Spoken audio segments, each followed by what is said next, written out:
श्रुति movie की शुरुआत में हमें एक बिजनेसमैन को दिखाया जाता है जिसका नाम विक्रम है और उसने कॉस्मेटिक सर्जन किरण को मिलने के लिए बुलाया होता है। विक्रम किरण को बताता है कि मेरी बीवी के चेहरे में झुर्रियां काफी तेजी से बढ़ रही है जिस कारण वो घर से भी बाहर नहीं निकल पा रही है। क्या इसे खत्म करने का कोई उपाय है? इस पर किरण कहती है कि जैसे हमारी एज बढ़ जाती है वैसे ये झुर्रियां भी बढ़ने लग जाती है, जिसे कुछ दवाओं से कंट्रोल तो किया जा सकता है मगर रोका या खत्म नहीं किया जा सकता। अगर इसे पूरी तरह से हटाना है तो हमें स्किन ग्राफ्टिंग का सहारा लेना पड़ेगा। लेकिन आपकी पत्नी का blood group A B negative है, जिस ब्लड ग्रुप का डोनर मिलना बहुत ही मुश्किल है। ऊपर से 1 इंच की स्किन का खर्चा करीब 10 लाख रुपए आएगा। विक्रम कहता है कि तुम पैसे की चिंता मत करो, बस किसी डोनर को ढूंढो, फिर चाहे वो तरीका कानूनी हो या गैर कानूनी। जिसके बाद किरण हैदराबाद के एक एमएलए गुरुमूर्ति को कॉल लगाती है जो इलीगल स्किन माफिया का काम भी करता है। वो गुरुमूर्ति से कहती है कि क्लाइंट मुंह मांगा पैसे देने को तैयार है, तो बस एक एबी नेगेटिव ब्लड ग्रुप का डोनर ढूंढो। ये सुनकर गुरुमूर्ति अपने आदमी से कहता है कि इस बारे में अनु से बात करो। इसके साथ सीन अनु पर शिफ्ट होता है जो तनिष नाम के एक लड़के की गाड़ी की चाबी उससे जबरदस्ती लेकर गाड़ी से उतार देती है। दरअसल तनिष अनु से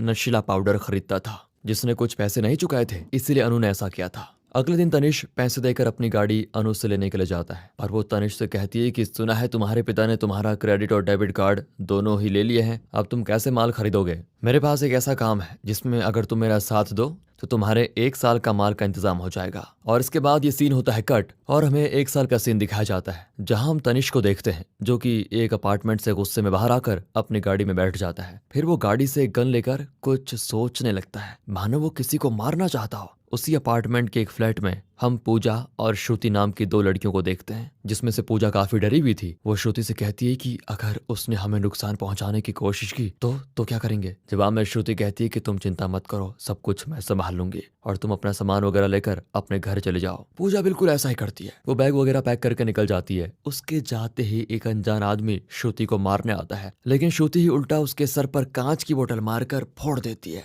इससे उसको काफी गहरी चोट भी आती है। इस कारण वो आदमी नीचे गिर पड़ता है। फिर श्रुति उस आदमी को घसीटकर बाथटब में डाल देती है और सबूत मिटाने के लिए घर की अच्छी से सफाई करती है। दूसरी ओर हम गुरुमूर्ति को देखते हैं जिसे कोई लगातार ब्लैकमेल कर रहा होता है क्योंकि उसके पास गुरुमूर्ति का एक वीडियो है जिससे गुरुमूर्ति सीधे जेल जा सकता है। इसलिए वो 2 डॉक्टर्स को पूछताछ करने के लिए एक सुनसान जगह पर लाता है। उसमें से जो छोटा डॉक्टर होता है उसे गुरुमूर्ति हॉस्पिटल की सीसीटीवी फुटेज दिखाता है जिसमें एक आदमी नीचे पड़े हुए मोबाइल को उठाकर अपने पास रख लेता है, यानी कि इसी मोबाइल में वो वीडियो था। अब जिसने ये मोबाइल उठाया है वो असल में इस डॉक्टर का दोस्त होता है, पर फिर भी डॉक्टर को उसके बारे में कुछ ज्यादा पता नहीं होता कि उसने उस फोन का क्या किया, क्या करने वाला है, जिस कारण गुरुमूर्ति उस डॉक्टर को ही मार डालता है। उसके बाद वो अपने एक आदमी को शक होने पर उठा लेता है। असल में जब गुरुमूर्ति लड़कियों को स्मगल कर रहा होता है तभी ये अनु से वीडियो कॉलिंग के जरिए भी बात कर रहा था, इसलिए शायद इसकी लापरवाही से अनु ने वीडियो बना लिया हो और अब गुरुमूर्ति इसे भी मार डालता है। दूसरी तरफ श्रुति अपने घर पहुंचती है जहां उसके घर वाले उसकी शादी तय कर देते हैं, पर श्रुति अभी शादी के लिए साफ साफ मना कर देती है। इसी बीच हमें हॉस्पिटल का सीन दिखाया जाता है जहां प्रिया नाम की एक लड़की की मौत हो जाती है। उसका चेहरा पूरी तरह से बेकार हो चुका था।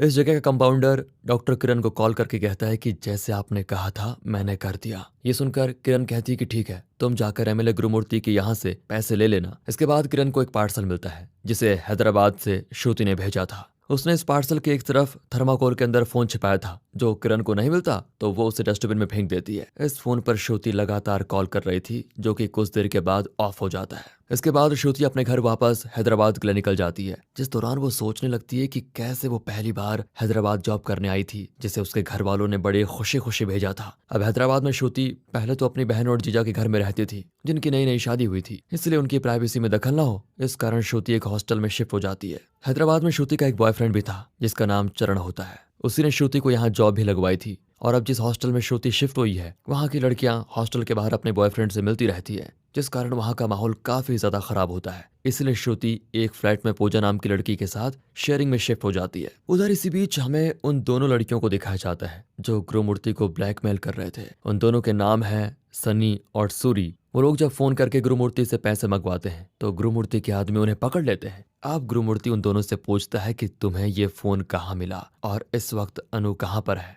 जिसका वो लोग कोई जवाब नहीं देते। इधर श्रुति पूजा से बताती है कि चरण उसका कजन है और यहाँ श्रुति ने इसीलिए झूठ बोला होता है क्योंकि पूजा को अगर पता चल गया कि चरण उसका बॉयफ्रेंड है तो वो उसके साथ नहीं रहती और चरण भी श्रुति से मिलने नहीं आ पाता। इसके साथ कहानी फिर से प्रेजेंट में आती है जहाँ श्रुति वापस हैदराबाद पहुंच चुकी है। वो एक मेडिकल स्टोर से एक फर्स्ट एड किट लेती है क्योंकि उसने बाथरूम में किसी को बांध कर रखा होता है। फिर जब श्रुति अपने अपार्टमेंट में पहुंचती है तो वहाँ काफी भीड़ पहले से ही मौजूद है, साथ ही पुलिस भी आई होती है। असल में अपार्टमेंट में एक चोर देखा गया था और पुलिस चेक कर रही थी कि कहीं किसी का कुछ गायब तो नहीं हुआ है। एक कांस्टेबल श्रुति से उसका फ्लैट चेक करने के लिए भी कहता है। श्रुति ऐसे ही बोल देती है कि नहीं नहीं, मेरे यहाँ तो सब कुछ ठीक है, कुछ भी गायब नहीं हुआ है। अब इसके बाद जब श्रुति बाथरूम में जाकर देखती है तो वहां वो आदमी नहीं होता जिसे श्रुति ने बांध कर रखा था, बल्कि उसके जगह अनु की लाश पड़ी होती है, जिसको देखकर श्रुति की चीखा निकल जाती है। और क्योंकि वहां पुलिस पहले से मौजूद थी तो वो भी श्रुति की आवाज सुनकर वहां जाती है। कुछ ही देर में वहां पर मीडिया वालों की भीड़ इकट्ठा हो जाती है,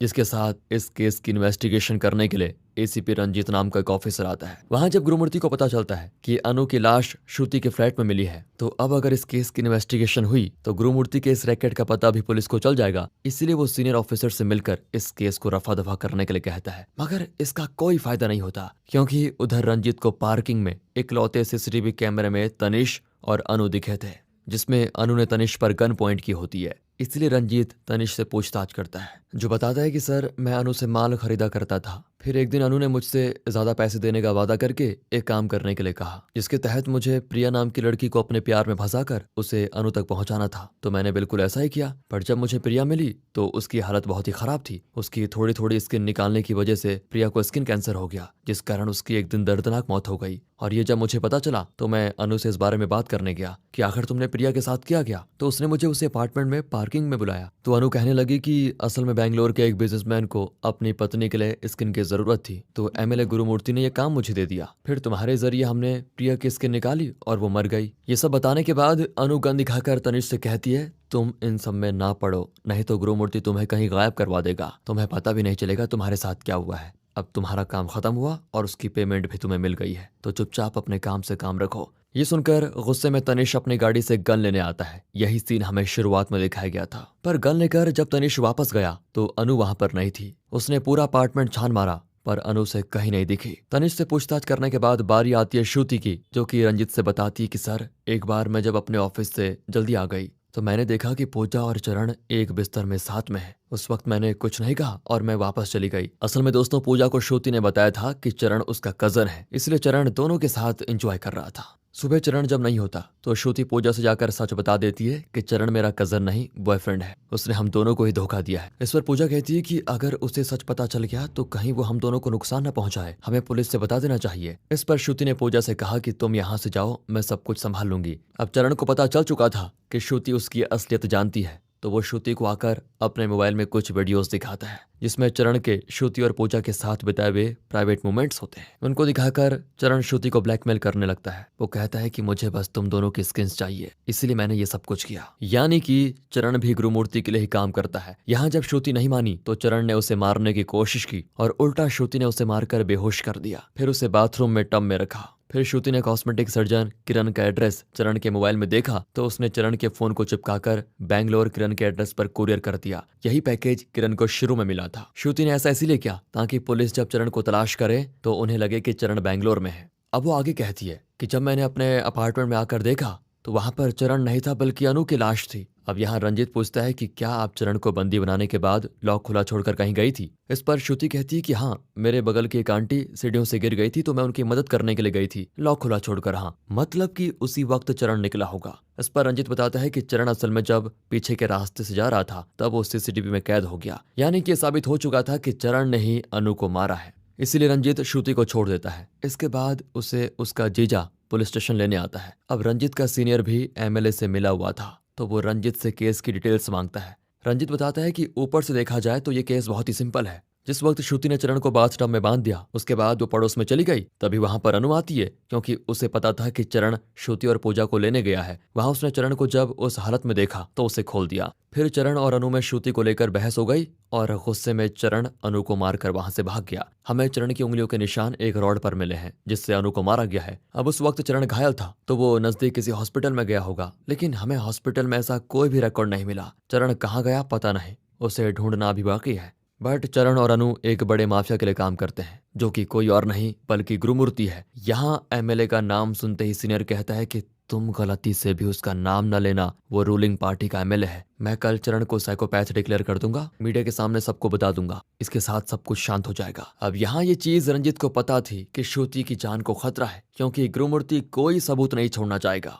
जिसके साथ सीन शिफ्ट होता है श्रुति की तरफ, जो कि अपने जीजा के साथ जा रही होती है। उसका जीजा कहता है कि तुम्हें संभल कर रहना होगा, क्योंकि चरण कभी भी तुम्हें मारने आ सकता है। इस पर श्रुति कहती है कि उसकी कोई चिंता नहीं है मुझे, क्योंकि मैंने उसे पहले ही ठिकाने लगा दिया। फिर से सीन फ्लैशबैक में जाता है, जहां हम देखते हैं कि जब श्रुति चरण को बाथटब में बांध रही थी, तभी वहां पर अनु आ गई थी, जो बताती है कि कैसे उसे श्रुति और पूजा की स्किन की जरूरत है। साथ ही वो श्रुति को गुरुमूर्ति का डर भी दिखाती है। लेकिन यहाँ श्रुति समझ चुकी थी कि उसे कुछ ना कुछ तो करना होगा, इसीलिए उसने अनु के सर पर पर्दे की रॉड मारकर उसे बेहोश कर दिया। फिर श्रुति ने अनु की गन पॉइंट करके चरण को आजाद कर दिया और उससे अनु को उसी रॉड से जान से मारने के लिए बोला, ताकि चरण के फिंगरप्रिंट्स उसमें आ जाएं, जो कि ना चाहते हुए भी चरण को करना पड़ा, क्योंकि उस समय उसे इलाज की सख्त जरूरत थी। उसने अनु को मारकर बाथटब में रख दिया। फिर अब श्रुति ने इंटरनेट पर यह देखा था कि किसी भी नशे पाउडर के साथ पेन किलर को भी ले लिया जाए तो उससे इंसान की जान जा सकती है। तो यहाँ श्रुति ने चरण को वैसा ही एक नशीला पाउडर लेने के लिए कहा, जिसे लेने के बाद श्रुति ने चरण को पीछे के दरवाजे से भागने के लिए बोला, ताकि वो भागते भागते सीसीटीवी में दिख जाए। इसके बाद जब चरण भागते हुए हॉस्पिटल पहुंचा, तो वहां पहुंचते ही नशीले पाउडर की वजह से उसकी मौत हो गई। अब श्रुति के हाथ अनु का फोन भी लग गया था, जिसमें एमएलए का वही वीडियो था। तो उसने उसे पहले एक हार्ड ड्राइव में कॉपी किया और इस फोन को बुरके में हॉस्पिटल पहुंचकर चरण की जेब में डाल दिया, जो कि वहां गिर गया था और सूरी को मिल गया। बाकी बात करें सनी और सूरी की, तो उन्होंने इस फोन के वीडियो के जरिए एमएलए को ब्लैकमेल किया, जो कि बाद में पकड़े गए और काफी तड़पाने के बाद एमएलए ने उन्हें मार दिया। हालांकि गुरुमूर्ति की वो वीडियो श्रुति के पास हार्ड ड्राइव में मौजूद है। ये सब जानकर श्रुति का जीजा दंग रह जाता है। साथ ही हम देखते हैं कि इन लोगों का पीछा गुरुमूर्ति के आदमी कर रहे होते हैं। श्रुति का जीजा उससे कहता है कि तुम एमएलए गुरुमूर्ति से क्यों पंगा ले रही हो, आखिर उस वीडियो से तुम्हें लेना देना है क्या, जानती हो कितने खतरनाक लोग हैं वो। यहाँ श्रुति कहती है कि मैंने तो एमएलए बोला था, गुरुमूर्ति का तो नाम ही नहीं लिया था। और ये सुनते ही उसके जीजा के माथे पर पसीना आ जाता है। असल में श्रुति ने अनु के फोन में अपने जीजा का नंबर, मैसेजेस और कॉल्स वगैरह देख लिया था, यानी कि वो भी गुरुमूर्ति के लिए ही काम करता है। यहाँ श्रुति के पास एक गन थी, जिससे वो उसे फॉलो कर रहे एमएलए के आदमियों पर गोली चला देती है। ये देखकर उसका जीजा श्रुति के हाथ से गन छीन लेता है, जिसे अब तक तो श्रुति ने खाली कर दिया था। एमएलए के आदमी आकर देखते हैं कि गन श्रुति के जीजा के हाथ में है, तो उन्हें लगता है कि उसी ने गोली चलाई, इसीलिए पहले वो उसे मारते हैं। फिर जैसे वो श्रुति को मारना चाहते हैं, तभी वहां पर रंजित आकर उन्हें शूट कर देता है। असल में रंजित को लोकेशन श्रुति ने पहले भेज दी थी। यहाँ रंजित कहता है कि मुझे पता है ये सब तुम्हारा ही प्लान था, पर मैं तुम्हें नहीं पकड़ूंगा। इस पर श्रुति कहती है कि आप जैसे ईमानदार ऑफिसर्स की वजह से ही देश चल रहा है, और मुझे विश्वास है कि आप गुरुमूर्ति और इस माफिया से जुड़े सभी लोगों को जरूर अंदर करोगे। ये सुनकर श्रुति रंजित को उस हार्ड ड्राइव की लोकेशन दे देती है, जिसमें एमएलए के काले कारनामों का सबूत था, जिसे लेकर रंजित मीडिया में वो वीडियो लीक कर देता है और एमएलए गुरुमूर्ति सहित इस माफिया से जुड़े सभी लोग पकड़े जाते हैं, जिनके बारे में अब पूरे देश को पता चल चुका है। और इसी के साथ दोस्तों ये मूवी यहाँ पर खत्म होती है। मिलते हैं ऐसी ही थ्रिलर मूवी के साथ, तब तक के लिए गुड बाय, ख्याल रखिए and finally thanks for watching.